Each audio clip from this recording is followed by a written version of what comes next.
If anybody joins, we can just let them jump right in, I guess. So I had my Word documents open here. Let me pull up the agenda. Okay. I just had it. Got someone else coming in anyway. Good thing I paused. So Leah Hargrove is coming in. Okay. Hello? Hi, Leah. Thanks for joining us. This is Krista. I'm guessing, did you call on your phone? Are you there, Leah? Yes, I'm here. I'm just turning into position before I turn my camera on. Okay. Mhm. Totally understandable. Well, while you're doing that, we'll go ahead and start off the meeting here. So we start off every meeting with a reading of the Human Relations Committee mission. So our purpose is to create an atmosphere of inclusion, equality, accessibility through education and outreach, recognize the value of a diverse community.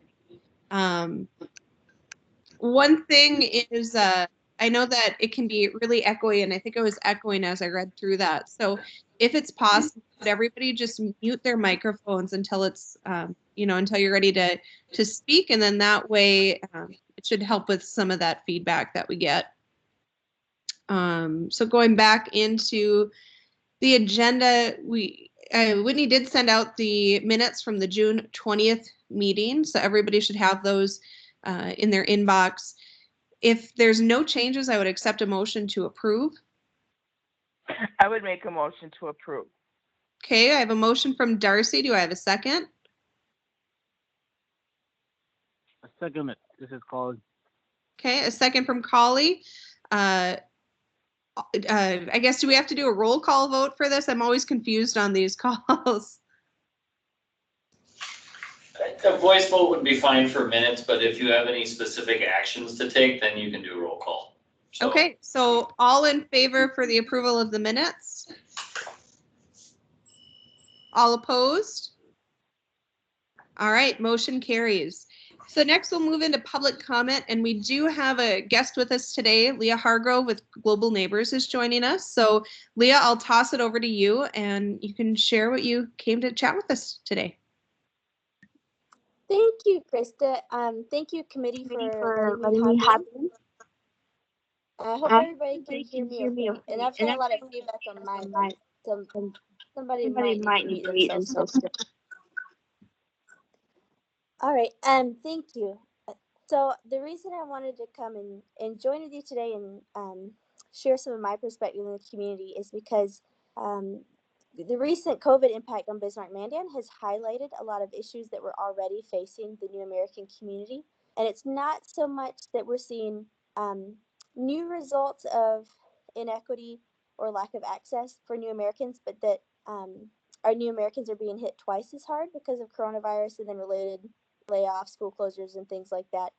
And it's become especially frustrating for those of us that are working with New Americans to see how much of the inequity and lack of access is coming from the public sector, even from programs that are in government agencies that receive federal funding and should know better when they're working with New Americans to provide language access and culturally applicable services. So I wanted to reach out to the Human Relations Committee to ask if you'd be interested in, over the next few months, getting some reports about what we're seeing and maybe even having some of our clients provide written or verbal testimony about what they're experiencing. But I also wanted to ask the committee about any interest that you might have in pursuing some sort of immigrant-led advisory committee to the city. I'm excited to see Kali on this committee, as well as Kristen and Hannah, who I know have volunteered with immigrants in many capacities. But I think Bismarck really is at the point where we have several thousand New Americans and low English speaking Americans that live here, and I'm not seeing them represented in any capacity at the city leadership. A lot of other cities our size have kind of immigrant advisory committees to the city or leadership programs where new Americans learn how to get involved in civics and self-advocacy, but we just don't have that here. And it's really kind of a foreign idea to most of Western North Dakota. But I knew this would be the right place to start. I knew that a lot of you would be sympathetic and have the connections within the city to make these kind of things happen. So there's probably a lot of requested information at once. But I'm happy to pause and take any questions back you might have for me or statements you have back for me.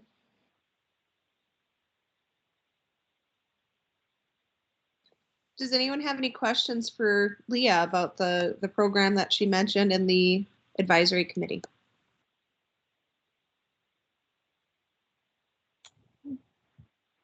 What are like the biggest problems you've seen during this time? Like with paper, I know you had some issues with paperwork and things like that. Yeah, thank you. Paperwork has been a big one, but also access to translators and getting things in immigrants' native languages. So one thing that's been like a concern for a very long time is we have a sizable Hispanic population, and yet you cannot apply, for example, for Medicaid in Spanish. It'd be easy enough to borrow, Minnesota's copy and adapt it, or to hire a Spanish translator. A lot of the response we get from, I know this isn't a city thing, this is a county thing, but it's a good example. So a county might respond and say, well, it's very expensive to translate a document. And that's on their side, it's expensive. But on the citizen side, if every family that's applying for Medicaid takes an hour or two, but then also has to do it through a translator, which doubles the time, and they're more likely to make a mistake, which means their benefits are pushed back or denied, and they have to reapply. We see this all the time, and it would be circumvented if the county in this example would be willing to just have a base copy or a master copy in Spanish. We see it as well with local agencies that don't provide interpreters or aren't aware of where to get them. We also see a lot where if someone doesn't understand the language, they're being told to bring a relative, sometimes even one of their children, to interpret. None of us would want to lean on our children to interpret major documents or legal documents or medical documents. I think a lot of it is just this is the first time for people encountering somebody speaking a different language that needs to complete documents or go through certain processes, and they're just not aware of what the best steps to take are. One of the things that would change that would be if Bismarck ever developed a language access plan. These are things that are very common in the rest of the United States, and they just kind of lay out like what are the expectations within our city to help minority populations get the information they need and how to do it equitably. They can be very small, where it's just a series of policies and recommendations, to very, very large, where a language access policy in major cities might include an immigrant liaison at the city capitol. So it's really adjustable by city. But if there's not some local leadership from elected officials and from local government saying that this is important, the local agencies are not really going to follow. There's not any pressure for them to follow if there's not any sort of expectation. Grand Forks has a really, really beautiful language access plan and even a city welcoming plan, which is designed to make their city more economically appealing for different groups, and not just immigrants, but differently abled people, people of different gender and sexual backgrounds. Honestly, Bismarck is so much cooler than Grand Forks. I don't see why we couldn't do something like that as well to make an enforceable, or at least a good suggestion of what we expect from city programs, and what we expect our citizens should have rights to, so that they can achieve a good life here. That was a long answer to your question, Hannah, but thank you for asking it. So Leah, when you're talking about the language access program, I know up at one of the places where I work, Capital Electric, they have something called Language Link, where it's, if you don't speak somebody's language, you can call in and say, this is the language we're trying to speak. They understand both, in English and in another language. So, if, for example, somebody saying they speak Tagalong, but it comes across different in their language, they're able to kind of pair you with the translator. Is that kind of what you're thinking, that the city should implement something like that? Or are you thinking that they should have, a Word document that outlines, procedures? What are you looking at with that program? Yeah, more more of the latter. I'm sorry, I have a very fussy 2-year-old. I'm aware that interpreters are very expensive, and during the current budget crisis, I'm not expecting that the city is going to find money to drum up interpreters. On the other hand, I think it would be helpful if the city was reminding people who are receiving certain federal and state dollars that they do have an obligation under federal guidelines and North Dakota guidelines to provide meaningful access in people's language. One good example is I've had one client this year that went to court, and it was during COVID, so the court cases were over the phone, and it was a child custody case, and he was not provided an interpreter. And if you can imagine trying to negotiate custody of your child, and it's not in your second language but your third language, and you don't know what's going on, it's really inequitable. And in our state statutes, it says you have to offer somebody whose first language is not English opportunity to an interpreter to have a fair trial. I think even having some policies in place that just said that, so that if someone had an issue, if they approach an agency or not getting fair services, they could say, look, it's here in city policy that you have to provide this language service for me or for my child. It'd be wonderful one day to see more interpreters in the area, but I know that this will be a really tight budget year because of COVID. And so even being able to remind the agencies and businesses involved would be a helpful thing. Jason, Whitney, as our city liaisons, hearing this conversation, what possibilities do you think exist there? As far as the city goes, we contract with a service that does help with translation services, and I know for the most part, police department and lately public health have been using it quite extensively. Each department has a card that has a variety of languages displayed, and if somebody whose first language is in English comes to us, we can get out the card, they can point to the language that they recognize, we can call that translation service, and then there's a person-to-person communication opportunity that way. To be honest with you, in the 4 years I've been in this office, we haven't used it here. But I know like I mentioned, public health and the police department are using it pretty extensively. What about her comment on an immigrant-led advisory committee? I know we're essentially an advisory committee to the city commission ourselves, so I don't know if we're capable of organizing that or making a recommendation that the city organize that. What are your thoughts, Jason? I certainly think it's something that this group could explore and make a recommendation to the city commission if that's something that the group feels strongly about. Or you could also go to the commission and ask for direction and say, hey, this is something where we feel our community is lacking, and if anyone has an interest in this would be the chance to talk about it. Before the commission makes any decisions, of course, they're going to be looking at potential budgetary impacts and staff impacts on what that could look like. But I think it's a good idea, and I think if we, here's the typical Bismarck model, let everyone else do it successfully and then figure out how to make it work for us. If we have examples of regional communities, Leah, you mentioned Grand Forks, if they're doing it really well in Grand Forks, we kind of have a slogan here, it's R&D, rip off and duplicate. We're not opposed to taking some cues from other successful communities and figuring out a way to make that work in Bismarck. So I don't want to say the answer would be no by any means, but at the same time, it's going to take a little bit of work from the committee and the members to kind of tailor this to Bismarck's needs and then come forward with some ideas and recommendations for the commissioners to consider. So Jason, do you have a contact in Grand Forks where you could request some information on what they are doing and how they implemented it, so we have a idea of how we could proceed with something like that? Yeah, we communicate regularly with their city administration department. Todd Phelan is their city administrator. He's actually originally from Mandan, and I know Keith Hunke, our administrator here, and Mr. Phelan have a good professional working relationship. So I think if we wanted to, that would be our first call, would be to Todd's office and just simply say who do we talk to, how do we get coordinated, how do we connect, and then we could quickly pull together some information to share with the group at the next meeting. Sorry, I meant to unmute and I started sharing my screen. So if everyone's screen went weird for a second, that was my fault. Yeah, I think that would be great. If you could get that information from Grand Forks, I think that would be really helpful and we could start there. The other thing that you mentioned, Leah, was, you know, a revision to city policy or adding something into city policy.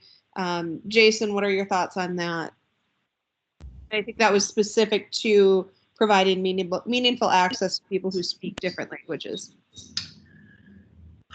Again, you know, it would be information from this group can support action or recommendations for the commissioners. So if there are policy changes or practice changes that we should be considering, I think that's a totally appropriate place for this group to be considering any and all of these things. And with all topics being what they are currently, I think it's a good time to be talking about these things.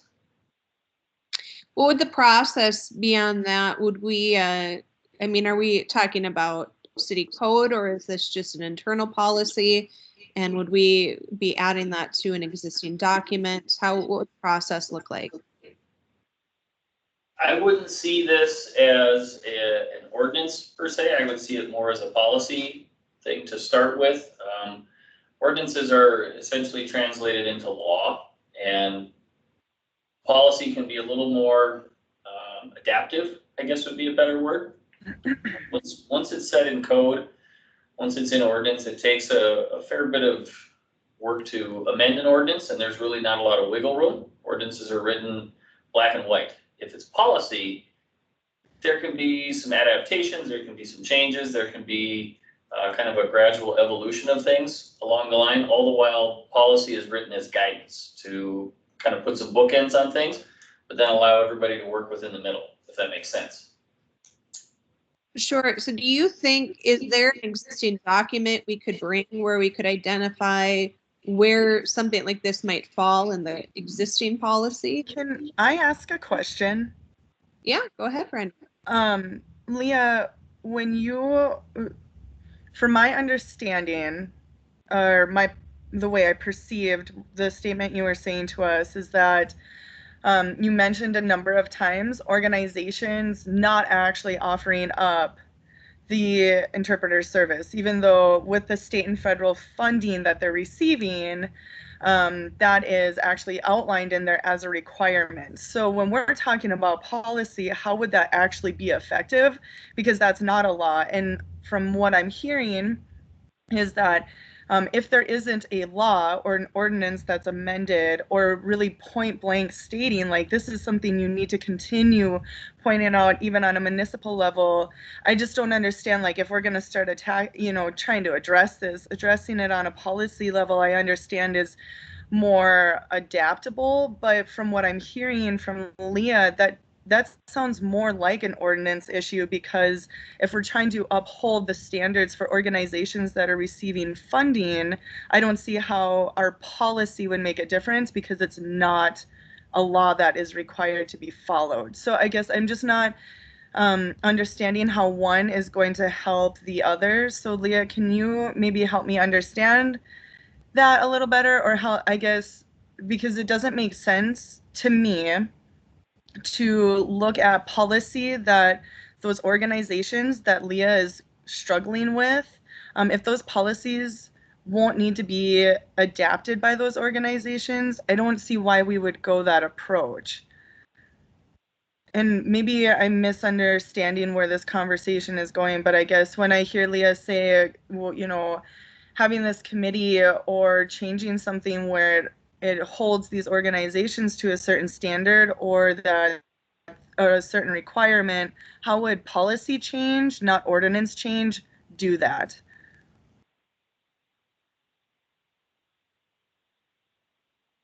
Jason, are you able to answer that? You probably know some of those, the workings of city government and how that would play out.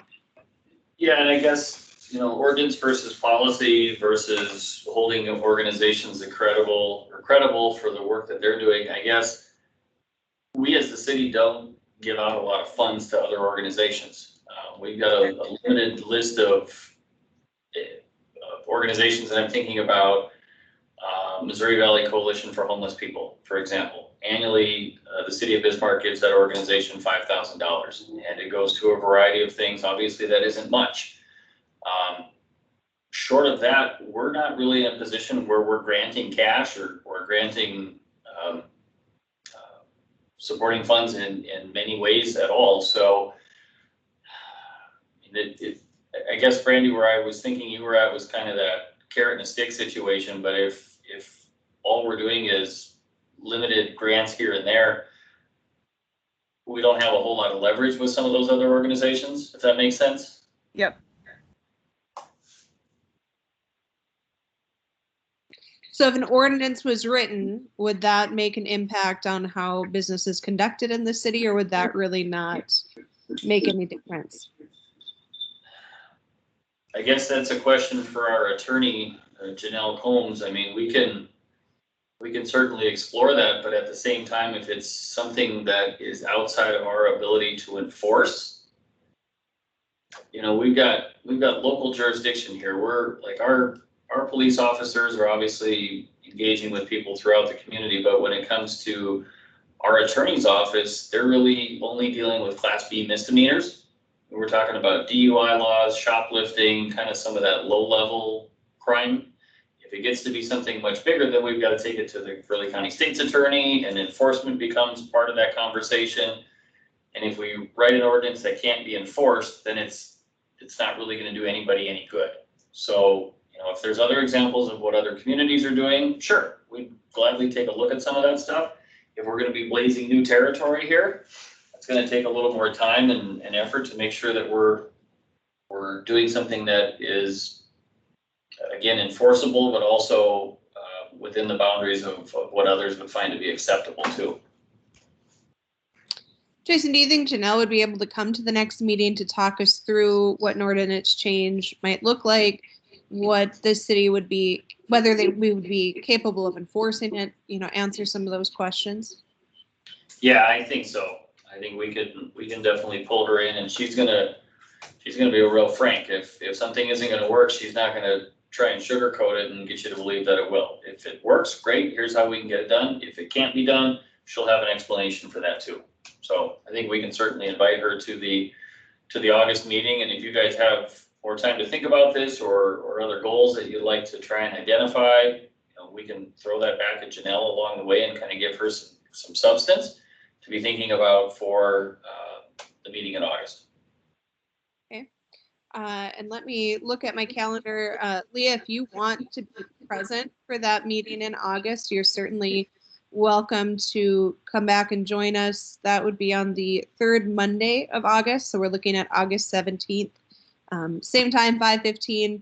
More than likely, we're going to be meeting over Zoom again, unless something changes, but I don't suspect it will. So you're welcome to join us for the rest of the meeting, or I think we could probably table this discussion until Janelle is able to join us and kind of walk through what that would be looking like. And then if this committee does want to explore a immigrant-led advisory committee, you know, if we want to try to bring that together, we can present that to the city commission, I believe would be the next step.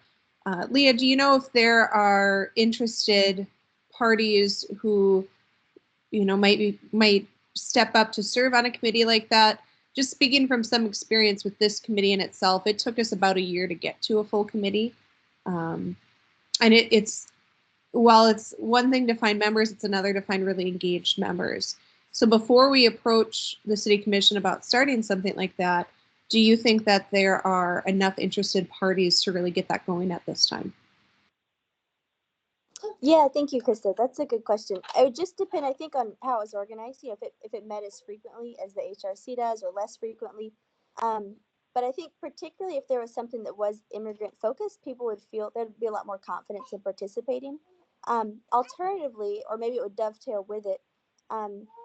I'd be interested in talking about developing, like within Global Neighbors, and maybe with the city's cooperation, some sort of leadership program for new immigrants. A lot of our new immigrants would be really reticent to participate on something like the Human Relations Committee because they feel like they don't understand the inner workings of the city or local civics. So even if they would normally be very involved for something that's beyond their immediate experience of immigration resettlement, they might not participate. So I think it'd be easier to get immigrants on a board that was specific to their experience. But ideally, it would be better to have widespread immigrant participation in more aspects of the city. So, Krista, would oh, go ahead. I was just gonna ask you, is that something that we would be able to like partner, advise, or collaborate with the EDC? Because I know you're involved with their leadership program, and I know that they actually just sent out applications, and I don't know a lot about how you select your candidates or what pools you go to try to get applicants, but I mean, I just completed that, and that would be almost an amazing leadership program to, because it does teach you so many different issues just locally. Is that something we would be allowed to bring up to the EDC from a committee standpoint, or? Yeah, Brandy, it's actually to give the rest of the committee a little background on what you're referring to. So the Bismarck Mandan Chamber EDC has a program called Leadership Bismarck Mandan. It's a program that business leaders essentially apply to, and they take you through a series of different issue days. So the issue days, one might be emergency services, one might be media, one might be energy or law and legislature. So there is a lot some of it's higher level than others. You're sitting down and hearing from legislators, you're sitting down and hearing from economic developers about the community. I think that you're onto something there. I think it would be a great program for new Americans.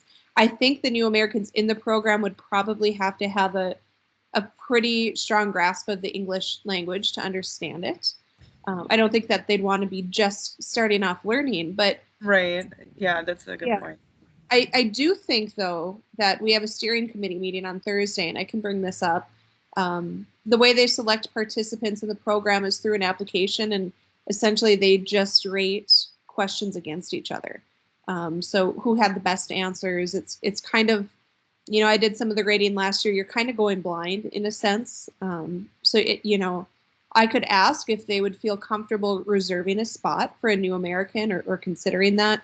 The only challenge I think we would have is with COVID, that class is going to be much smaller this year. We're talking about 10 to 15. Yeah. So, but with that being said, I think you're onto something there. I think that would be a really great program for somebody who's looking to go through and become more engaged in their community, because you learn so much. You're right, on every sector. You do. I thought it was really, the issue days were very pointed to this area, and so I just wasn't sure if we even, if that was a possibility.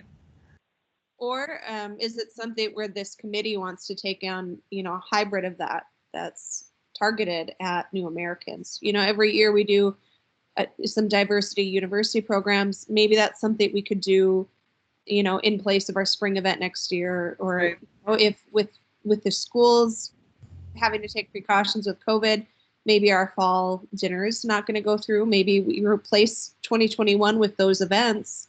Instead of doing those, maybe we put together a new American symposium or something like that, where they can, go to these different rooms and hear from leaders about what it's like to get engaged.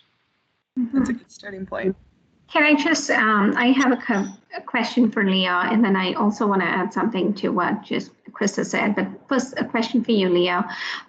Do other cities also have an immigrant task force or an advisory committee? Yeah, and hi, Manisha. I didn't know you're on the call. Hi. It's good to see you. Yeah, a lot of cities do, and it's kind of tough because I do understand we're not this humongous city. But if I'm looking at what's feasible in Bismarck, I often look to Portland, Maine. They're very, very similar in demographics and size, and also in immigration. And the immigration happened very recently there, and also quite suddenly, just like it did in Bismarck. And they've done an incredible job as an entire city of being very welcoming And I don't just mean that like, an emotional feel good sense, but like getting people employed, getting people through citizenship, people are really engaged in their community, both formally through like a task force and then informally, through all the other ways that people support their communities. So yeah, there are definitely cities that have specific immigrant task force or committees that report directly to their city commission. Perfect. So I'm just thinking what Jason said. We not to go to Bismarck. We kind of like to wait and watch how others are doing and what they're doing, and then see how we can adopt it. So would it be possible for us to get some information about how our other similar task force, how are they operating? Because essentially, if we are allocating our time and everything to this thing, we would want our new immigrants to reap the most benefit out of it. And so if we could have some kind of a point of reference, that might help us as well. That'll help us decide whether we want to include that within this committee, or whether how best to really help them is where I'm coming from. And the other thought that I had was, I really like Chris's idea about perhaps having in the spring, having individuals come in and have a diversity panel. I mean, we at the University of Mary, we have this International Celebration Week, and which is like a whole November 14th through the 18th. And we invite individuals who could be faculty, could be staff, could be students, where they just talk about their journey. They talk about the challenges that they face and how they overcome it.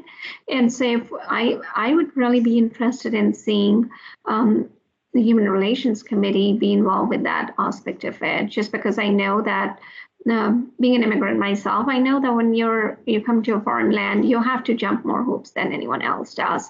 And it's always good to exchange notes and see how others went about it. So thank you. Manisha, touching on what you said, I think the way Brandy kind of pictured it in the program she was talking about would have been not just a panel, but several days. And it would essentially be almost like classes. And we could probably condense it into a full day thing and make it much smaller than the Leadership Bismarck Mandan program, but where maybe a police officer would come in to talk about, the services that they provide. Maybe somebody from the city could come in to talk about, or somebody from Global Neighbors could come in to talk about some of the resources available there. So I think it would almost be kind of like a bunch of breakout sessions. Go to the one that's most valuable to you. It would take a lot of work, I think, to set something up like that. And I think it would take all hands on deck. But I think that, Brandy, I think you inspired a really good idea there. If that was something that we were going to pursue, we would likely need somebody to head up an event of that scale. And like I said, there would be a lot of planning involved. So is there anyone on this committee that would be interested in taking on that task? Of course, you would? I would, yeah, because with the thing I brought up last meeting with the race equity and discrimination PDF file I had sent for everyone to review, it falls kind of under that category, and I think it'd be a really good starting point. I've already started conversations with people in the community from different organizations and individuals to start getting some level of endorsement if we were to move forward with actually addressing ordinances or policy change, just to kind of get fillers out there. And I've received some incredible feedback and people just having a willingness. I even spoke with some officers regarding like some of just the idea of the program and discussions that I was we were maybe just looking at having and setting. And so I think this would be a really great starting point to just test out what those conversations could look like and how we could move forward. And I obviously would need lots of support on the length of it and kind of that navigation, but I'd be more than happy to kind of use some of those resources I've been collecting and have just from previous work. So we would just need to kind of look at dates, and COVID, obviously lets us know when real dates are concrete, but just if this is something like you had even suggested as looking at for the spring diversity or the fall, sorry, it's still summer, as like the fall thing or kind of however we want to look at it, as long as I'm kept in the loop or we kind of discuss tentative timeframes, I can try to make sure any sort of communication I'm having with people, they understand like this is a tentative date, COVID related, you know, and or this one. So then that way where I can maintain those conversations so that they know that it's becoming actionable from our committee in some degree. And Brenda, if it helps at all, that'd be something Global Neighbors would be really willing to help, like do some grant writing on and fund sharing. You know, a lot of our That I participants can don't only know. attend. Krista would Well, know more if we're allowed to do it, like, or Whitney and Janelle would know more on that, like, Sure. partnership side of it. Okay, just keep it in mind because like a lot Yeah. of our families can only attend if like there's childcare or if you know something like that, Yep. and we have that flexibility. So yeah, that'd be something I'd be happy to talk to them Awesome. about. Well, and Krista, if I recall, our events, if it's hosted through our committee, are free, correct? And yeah, yeah, okay. But there is, you know, with her talking about the grant writing opportunity, I believe as long as they were a partner of ours and the money Okay. wasn't directly coming through the city, and as Okay. long as there was no cost to attend, I believe that that's acceptable. Jason, do I have that correct?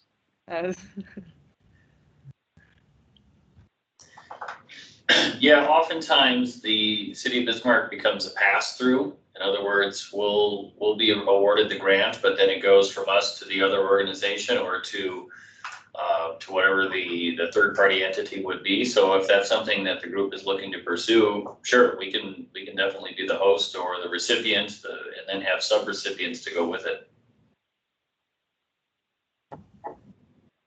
So we do have, we're approaching 6 o'clock now, and we do have a couple other topics to look into. So Leah, I want to throw the floor to you in case you want to add anything before we move on down our agenda. But I think that we have Janelle coming to our next meeting. Hopefully she's able to attend. So we'll have an idea of what amending the city code would look like if we were to create an ordinance. And then at our next meeting, we can, Whitney, if you could put this at the top of the agenda to discuss the possibility of the ordinance change, the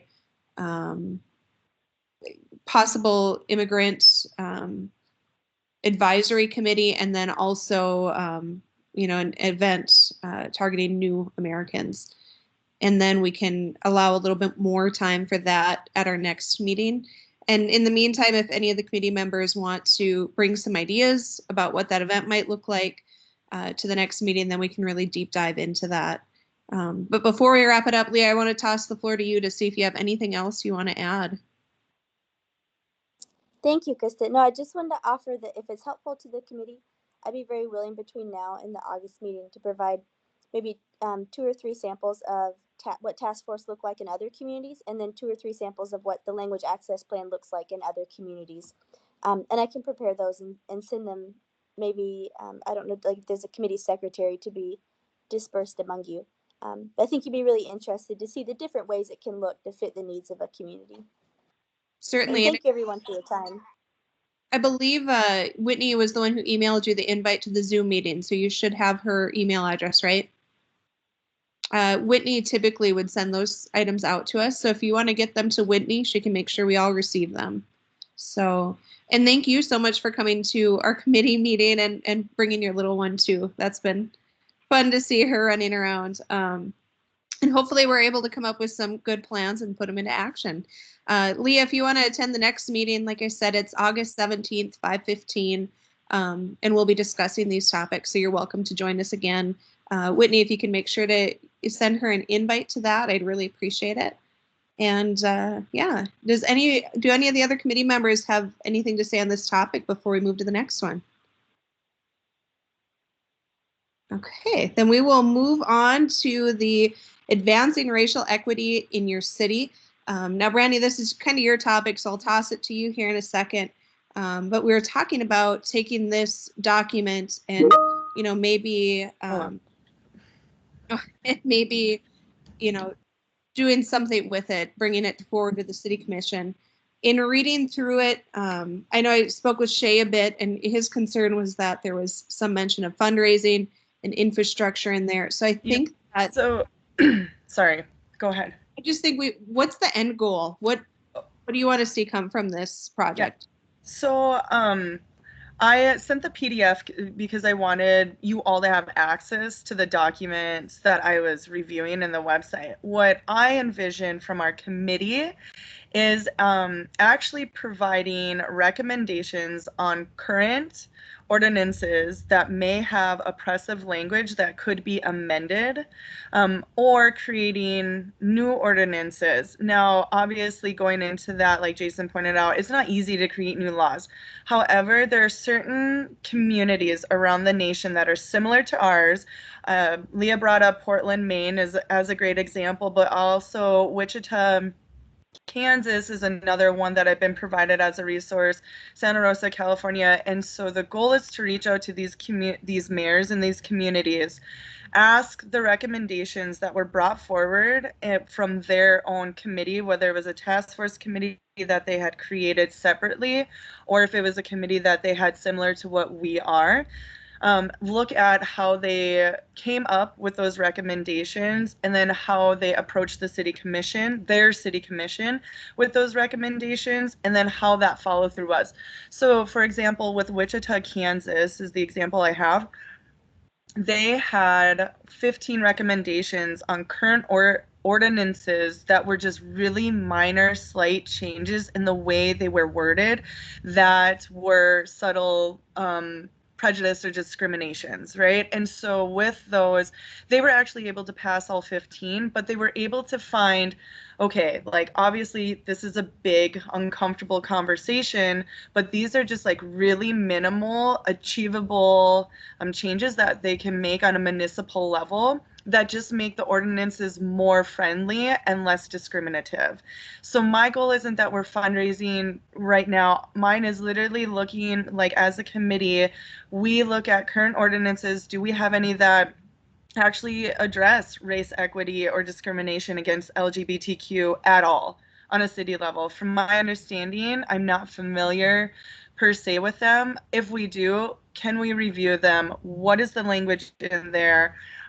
What would need to be changed so that it opens it up a little more, or are they good? And then we move on to, you know, and with the ordinances, the reason why I'd be reaching, or why I feel it's important to reach out to communities, is we can't address every single ordinance, obviously. So it'd be more like housing, or, you know, things that are more along the lines of human services that are on a city level, and reviewing just a few of those ordinances. So like I said, Wichita reviewed 15 and provided 15 recommendations. That doesn't mean that we have to do that many. We could start as simple as 3 or 5, but it's to start getting that. And then with that, creating more of that coalition appeal where we get endorsement and backing and support from businesses in the community that really help put the pressure on the city commission to say, yes, we actually support these changes in these ordinances and we would abide by them. And so that's really where I envision this step. And I forgot to grab my notebook, which is terrible, but in that document, it had really just 4 basic steps. And within those steps, you know, setting an example.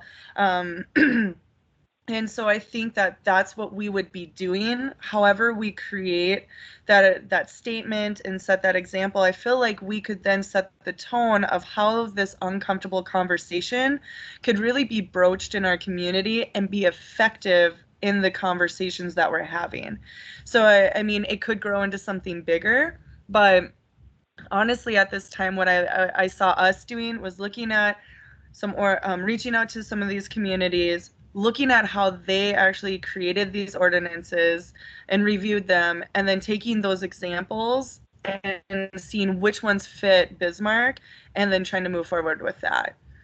And it would be specifically to race equity and LGBTQ discrimination. Not mental health, addiction, things like that. It just solely is on those two because I don't want it to be overwhelming, because when we start in the beginning reaching into those other areas, I think it's just going to be far too much for us to take on.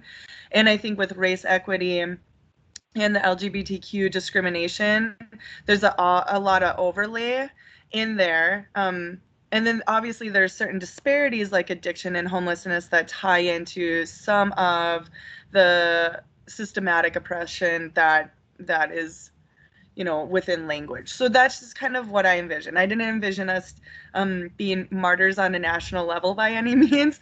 It's just more really truly advising the city of like, well, we actually sat down and we've done this work and we've reached out to these communities and these are the recommendations, and we have this business in the chambers and we have, you know, this individual and the police department really supporting these recommendations and changes.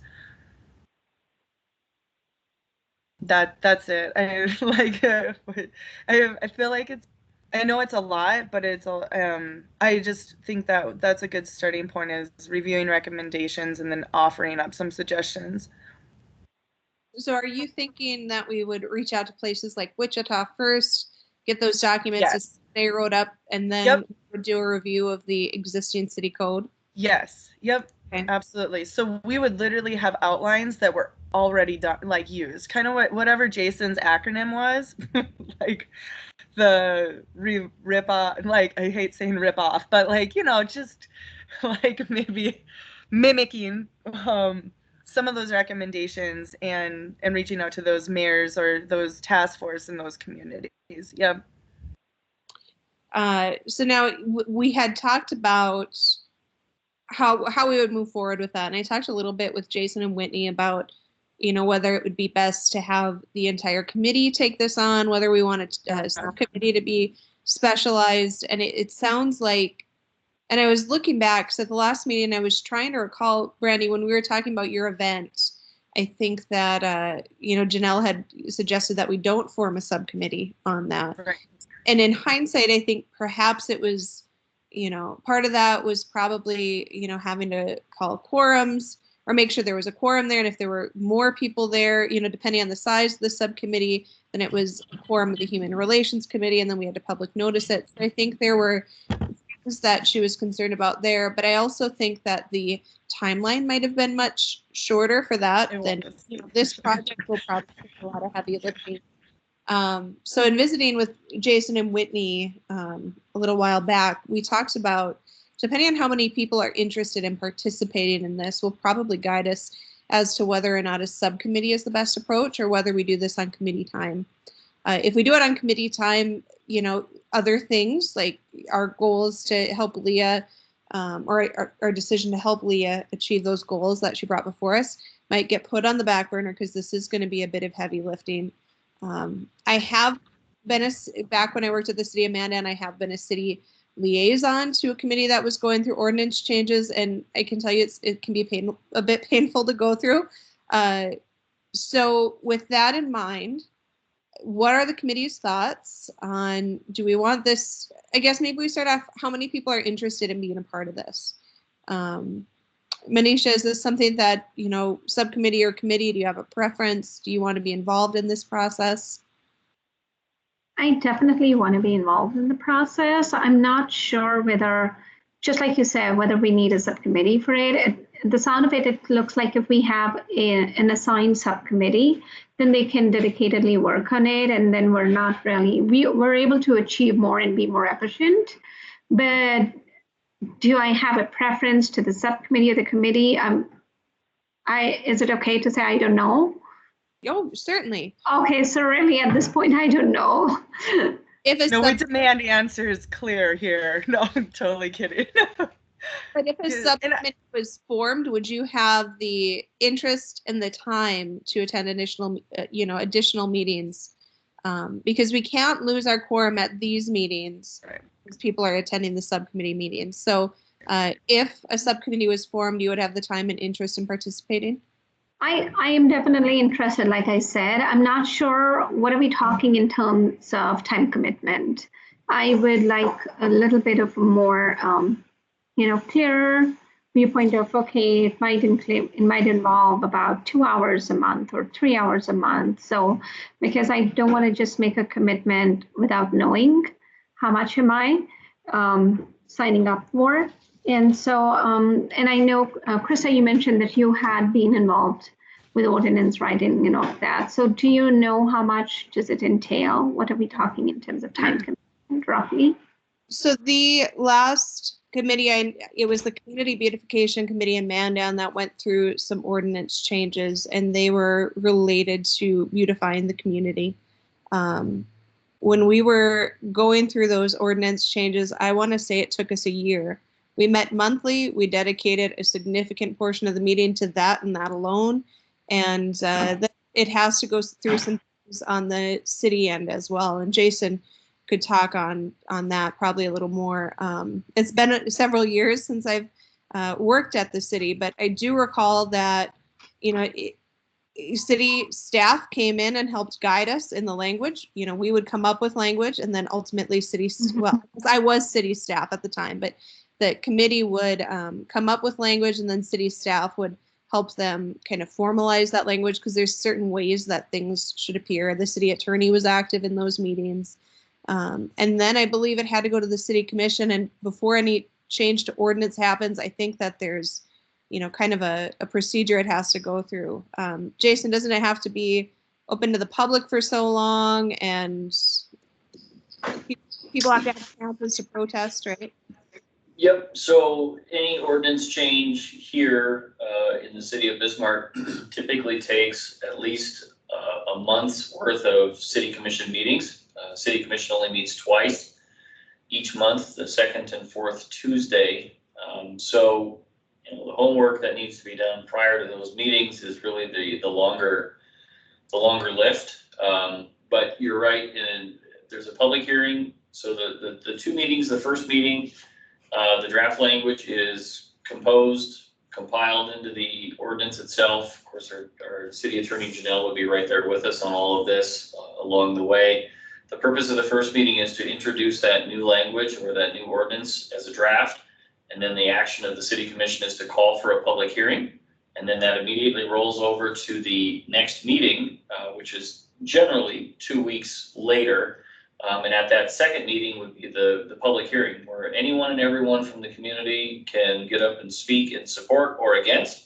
And typically the commission has to then make a decision whether or not to adopt the ordinance, change the language, throw the whole thing out, whatever their decisions would be. So yeah, we can definitely help everybody walk through that process. That's why we're here as staff, is to make sure that you guys can hit all the marks, and having Janelle just across the hall from our office makes it pretty efficient for us to be working between you guys and her office as far as making sure everything is on the up and up from the legal perspective.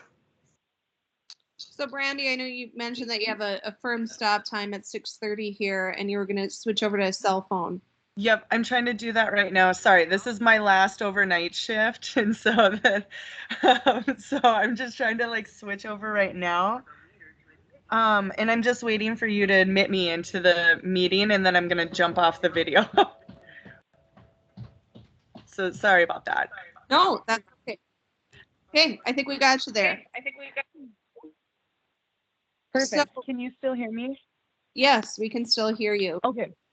Perfect. And I can hear you. So thank you for working with me on just my schedule right now.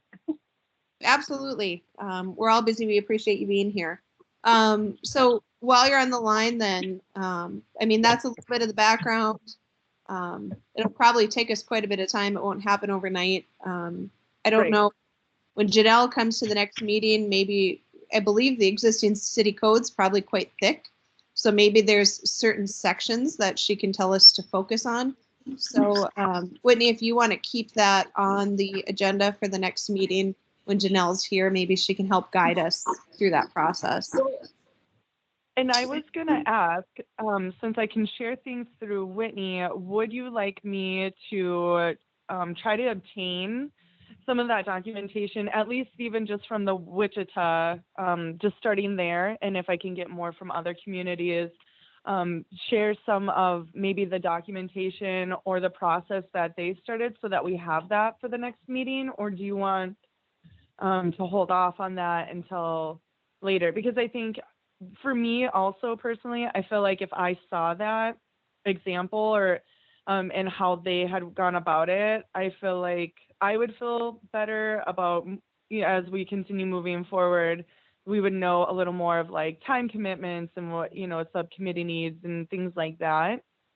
And then also just giving the entire committee an opportunity to kind of review what I'm referencing to.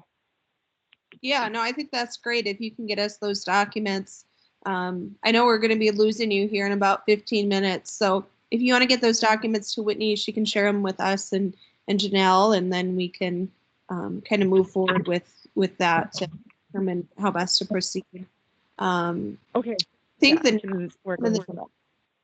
one of the next steps is determining how we want to move forward, whether we're doing this on committee time or as a subcommittee. So I'm trying to gather interest in who's interested in serving on the subcommittee. If we have, let's say we had 5 people who are interested in being on the subcommittee, at that point, it's probably better to do it on committee time, only because we'll already have a quorum. So I'm just trying to gather how many people are interested in participating should, we be looking at a subcommittee. So Sister Hannah, what are your thoughts? Is that something you'd want to be a part of? Yeah, I'd be interested. What about you, Annette? Is that something you'd be interested in participating in? Yes, I would. Yep. Okay. And Collie, is that something that you see value in? Would you want to participate on that?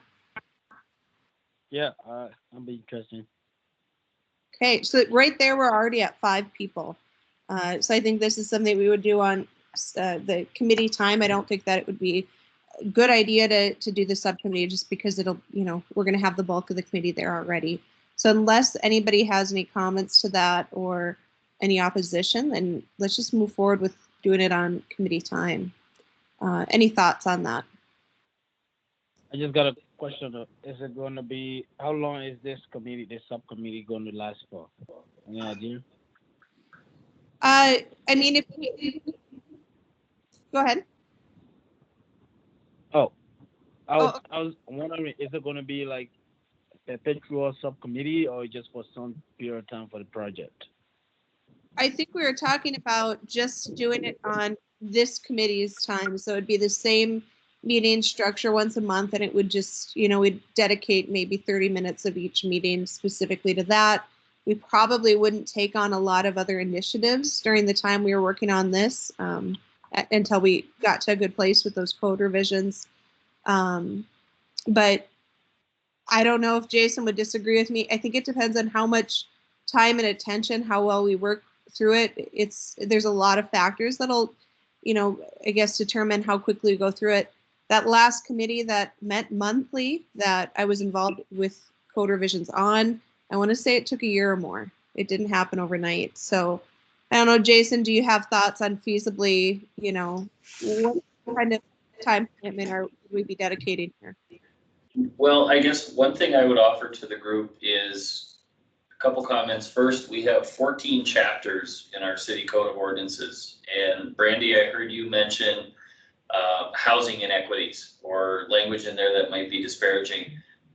I might suggest picking one chapter like Title 14, which is our zoning code. Within that zoning code, we also have things like minimum habitability standards. In other words, if you're a tenant in a building and you've got a bung for a landlord, we have a process to help you get to a point where you don't have holes in the floor, or you have running water, or you have heat in the winter. All of that involves building inspections and a process that's laid out in the ordinance. I can see something like that working really well, as opposed to you jumping into the business regulation side of liquor licenses. Probably not the best place to start. So, with Janelle's guidance, I think we could probably guide you in a couple directions that you might find beneficial, as opposed to pouring over great. the entire law enforcement code and trying to rewrite a way to issue traffic tickets.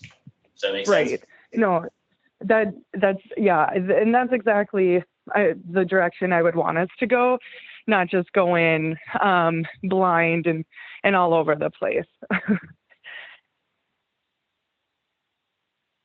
So that being said, Jason, to address Colley's question, do we know how long do you I know you just throw a number out there that you think best scenario, how long do you think this process would take?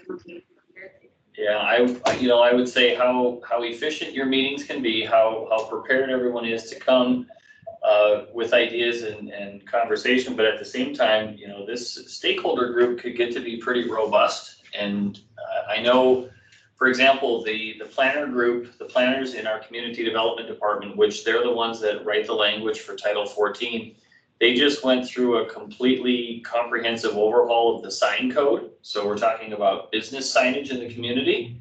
That took 1.5 years. Part of the holdup was, of course, COVID, but the other part of it was you were impacting business owners' ability to use signage in a certain way. Some of them didn't think it was good. Some of them fought it tooth and nail all the way through till the end. And you may have situations like that here, particularly with, if you're getting into housing, one of the stakeholders is going to have to be the Bismarck-Mandan Apartment Owners Association. We can't be making changes in a vacuum and then suddenly spring a new set of laws onto people that didn't have a chance to participate in the process. So although your intentions are very genuine and obviously in a positive scope, we've got to make sure that both sides of that conversation have an opportunity to be at the table throughout the process, so nobody gets to the end and says, what the heck just happened here? How come I didn't know about this? I would have offered this, that, or the other. So, I think if you can identify a fairly limited scope to get started, I'd like to see you get some small victories rather than try and wholesale the entire 14 chapters of the City Code of Ordinance in one shot. So I think now we have a little bit of an idea on time commitment, the amount of work that's going to have to go into this process. It seems best that we do it on committee time, given the amount of interest from this committee to participate and be active in this project. Is there anyone in opposition of us taking on these code revisions? If not, then Whitney, can you mention to Janelle that when she comes for the next meeting, we'd like to know maybe a couple sections of code that she thinks would be best for us to address, and just make her aware that we might have some questions on where to start on that. All right, any other discussion on that for today? If not, we can table the conversation till the next meeting when Janelle can join us. All right, hearing none, we'll move on to the goals. Full committee, obviously we're sitting at a full committee right now. And so I'm really sorry to interrupt you. I have to go. I'm at work now. If that's okay, I'm sorry, I have to step away. But again, this is my last overnight. So. No, that's okay. Thanks for joining us. Okay.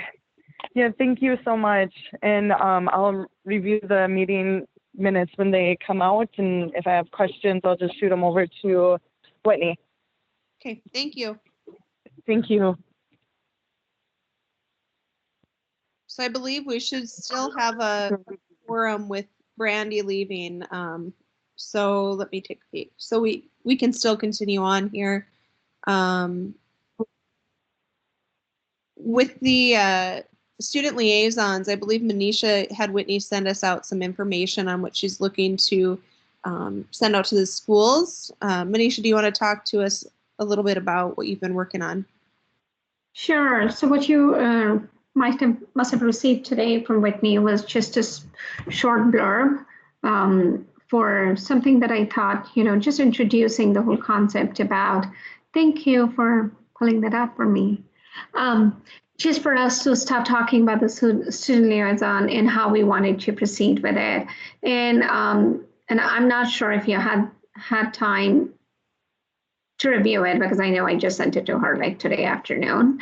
So if you didn't, that's fine. I'll walk you through it, and I need everyone's inputs in here just for certain things. So I started with just talking about the Human Relation Committee, our motto that is there, and then what we're looking for are student liaisons who can participate in committee meetings. But I also wanted to extend it that we don't just want you to participate in a meeting, we also want you to be actively involved in projects or activities that you could be interested in, because that really was the intent of it, for us to be able to reach out to our upcoming generations and make them aware of this is another way of making a difference to the society. And so if you look at it on sentence number, probably it's number 5, it says the student liaison will be recruited on rotation basis from different high schools in the Bismarck area by their respective schools. And I have in parentheses student council, because I wasn't sure whether what kind of language should we be using, because we don't want, that's my understanding, and correct me please, I have no egos attached to any of the words in here. So my understanding was we're going to send this information to the schools, and then the schools decide who they want to channel it through. Does it go through the counselors? Does it go through the student council? I know the student council is one student body that would benefit and could help really get involved with our committee. And so I left this in parentheses as to which is a better suited route. And I did put in 2-month period, because we are going to be expecting students to participate in meetings. So let's say school A participates, 2 students participate for 2 months of time. I thought just having 1 month would be too short of a time. So at least if we have students coming in for 2 months, I know the first month they'll probably just be trying to make sense of what we do. And at least by the second month, if they have ideas, they want to work on some projects, they can come and they can share that information with us. But we could definitely extend it to being more as well. And that's where I think it'll come in handy, your experiences. But I thought not keeping it for a monthly basis, because that's too short a time span for the turnaround. And we have it in rotation, meaning that if School A has served or has served as a liaison for 2 months, and we can have School B students come in. That way we are addressing. Another confusion that I had as I was writing this was, are we going to limit it just to Bismarck schools? I thought from our meeting when we had this discussion, I think it was probably Feb or March when we discussed it. Now, I remember some of us, we did want to extend it and not limit it just to Bismarck Public Schools. But I wasn't sure if there are certain guidelines that we have to follow. Manish, I think there are a couple of them for you. So regarding the time period, I think one challenge that we have, if it's only a 2-month rotation, I don't think they're going to have time to, really see anything through to the end. Most of our projects take several months, and with us only meeting once, that'll be, one meeting where they get a taste of the committee, and then the next meeting will be their last. So I would suggest, them serving for the entire school year or the semester, just so that they have a chance to see some projects through. Also, it might be difficult for us to, as a committee, being that we only host the 2 diversity university events each year, and it looks like a lot of this next year will be committed to those code revisions. I think it would be difficult to engage a student and to come up with activities for them to be a part of on a 2-month rotation.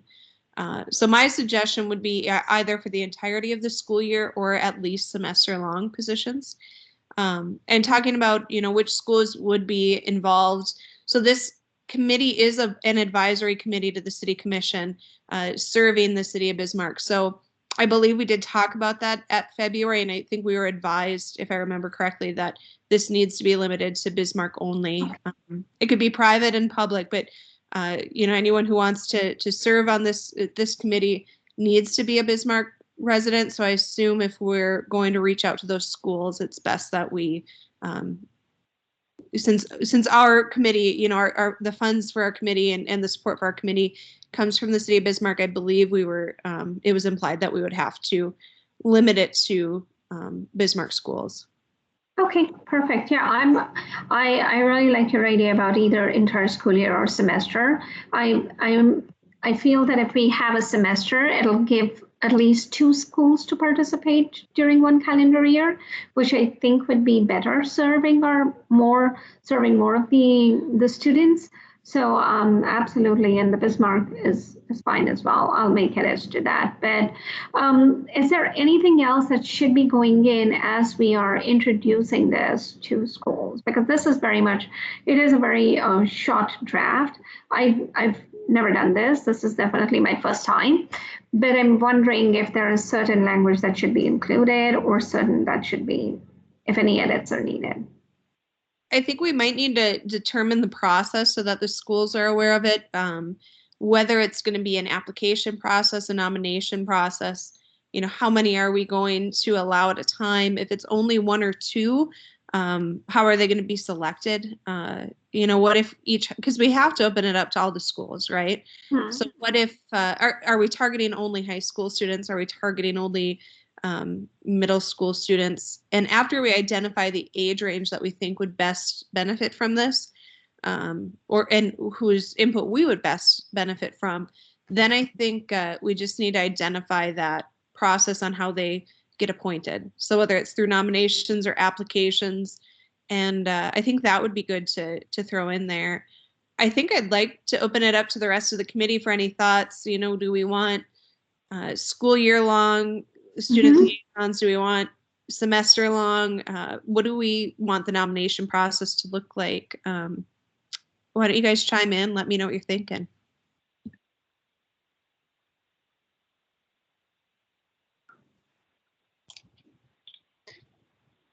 Were you thinking 2 at a time? Is that?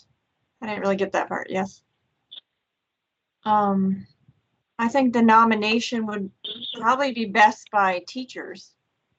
They know, I mean, I think they can see the leadership skills and those who could be leadership in this sort of topic, you know, diversity. That's my thought.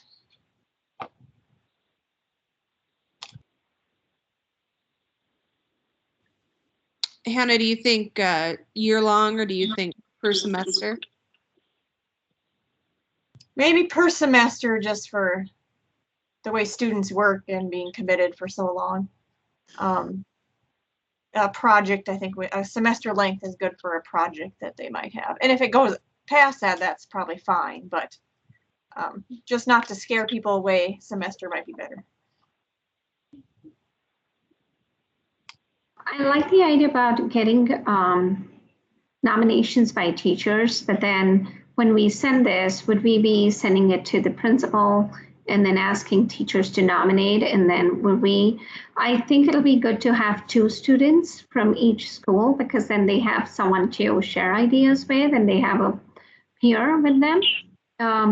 But do we want to send it nominated by teachers, or can we also say teachers can further, forward it for students to apply for it? If I can offer to the group, this is Jason. So about 3 years ago, I guess it was, at the time, Mayor Mike Seminary, in conjunction with Public Health, Bismarck Early Public Health, put together that was then called the Gold Star Community Task Force. And it was looking at all sorts of issues related to addiction and behavioral health and mental health. And where I'm going with this was we had student liaisons that were part of that process. They were invited to the meetings, shared their feedback, shared ideas, and all sorts of information. We simply kicked that over to the schools and said, hey, can you give us a name of a student that would really do well in this situation? And we had no shortage of attendees. So I think, given that relationship, some of us are connected with some of the folks within the school district. I know the school superintendent, Dr. Jason Hornbacher, has a regular meeting with our city administrator, Keith Hunke. We could start at that top level and say, hey, Doc, what do you think? Are you guys, the schools on board? And then kind of work it from the top down. And I think we would find some pretty significant buy-in from key students and faculty all the way through. Yeah, perfect. That is really great advice. Thank you. Manisha, do you want to make those edits and then bring revised text back and just kind of your process as we move into August? If you want to give us an update at the next meeting, I think that would be great.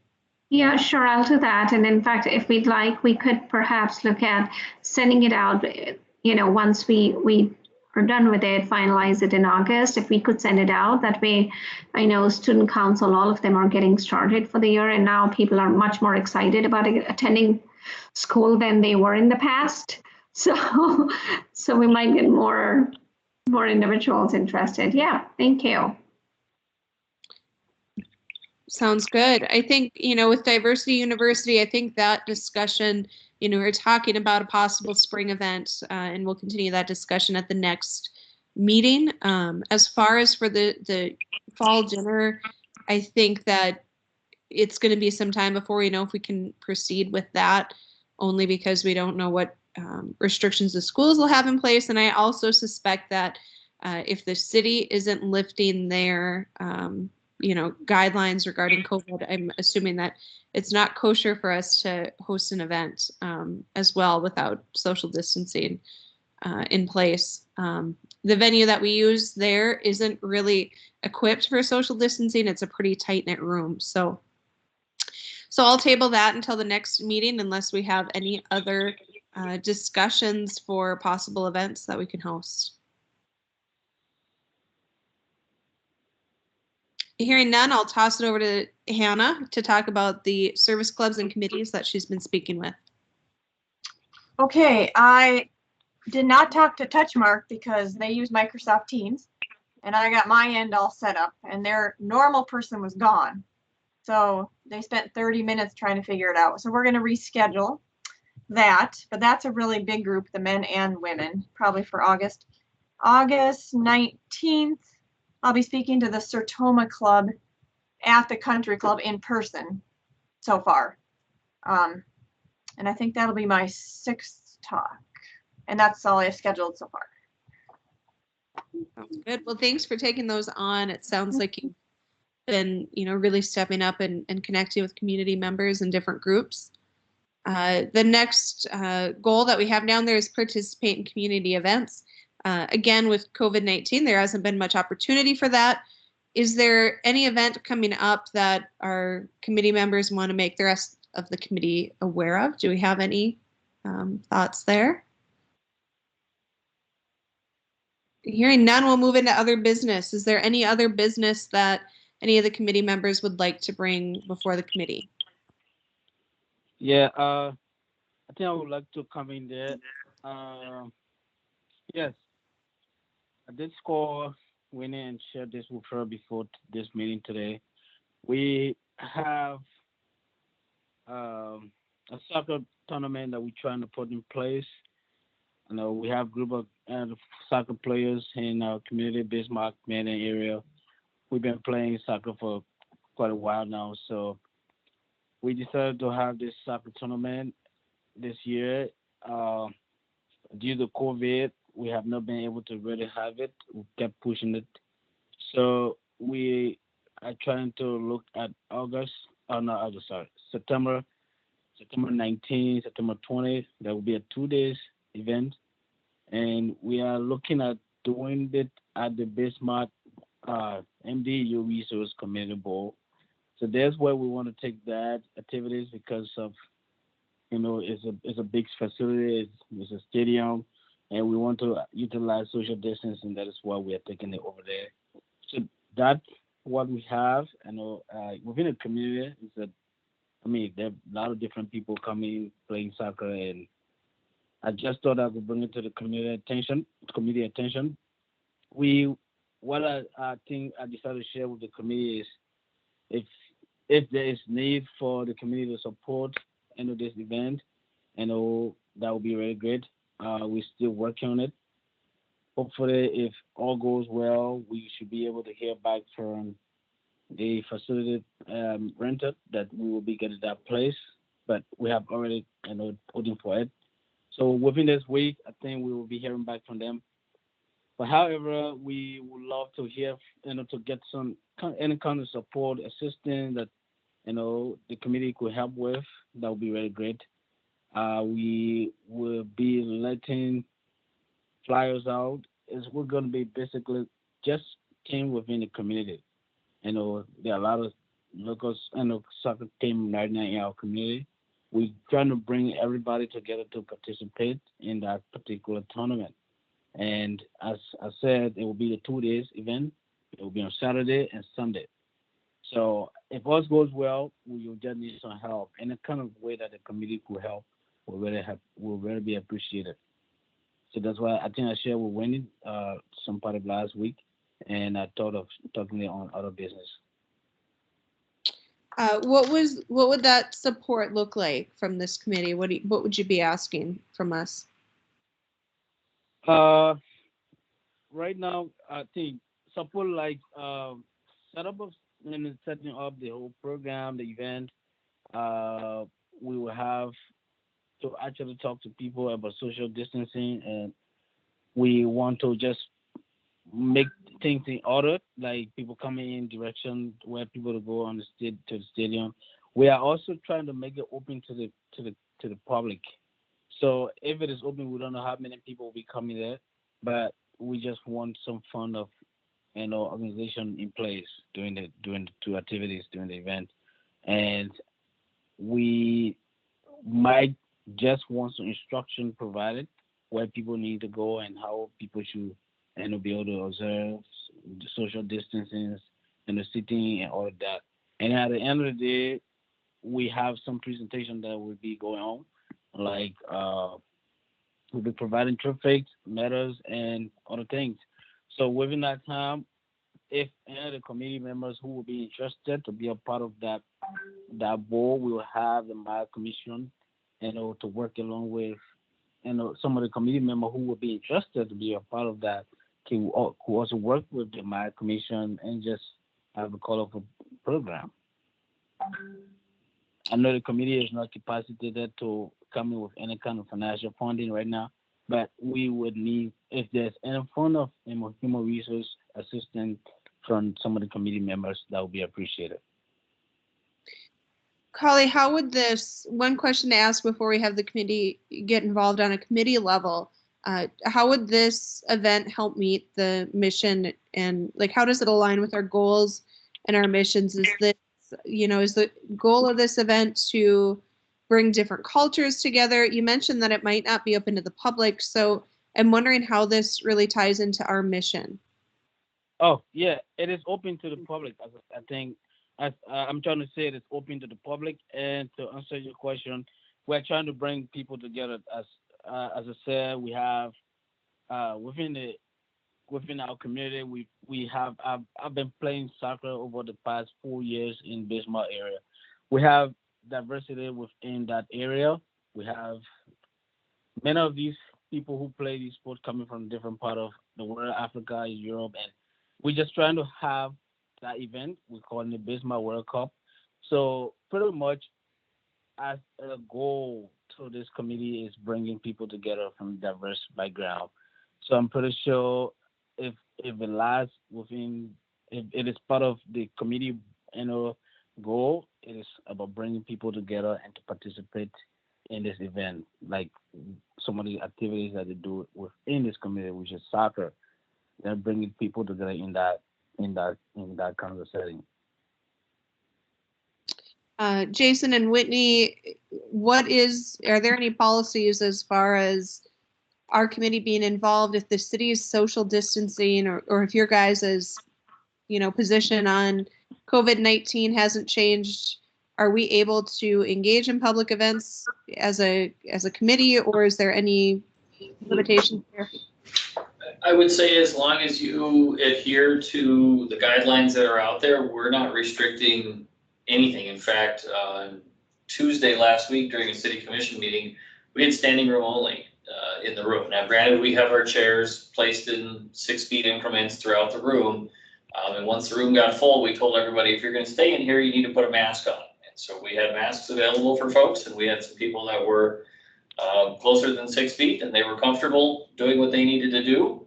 So, you know, to that end, I guess with these, the larger committees, the reason City Commission works is because we've only got 5 at the table, and our table in the Tom Baker room is large enough to have that 6-foot distance between everybody. If we tried to put all 9 of you in one room, we'd be fairly spread out. So I think for now, the Zoom or Teams platform works pretty well, but there's nothing in our guidelines or policies that we're following that says we have to limit or cease any activities. Just so long as we can follow them with under the state's guidelines, we're in good shape. How does the committee feel about participating in this event? Let's open it up for short discussion.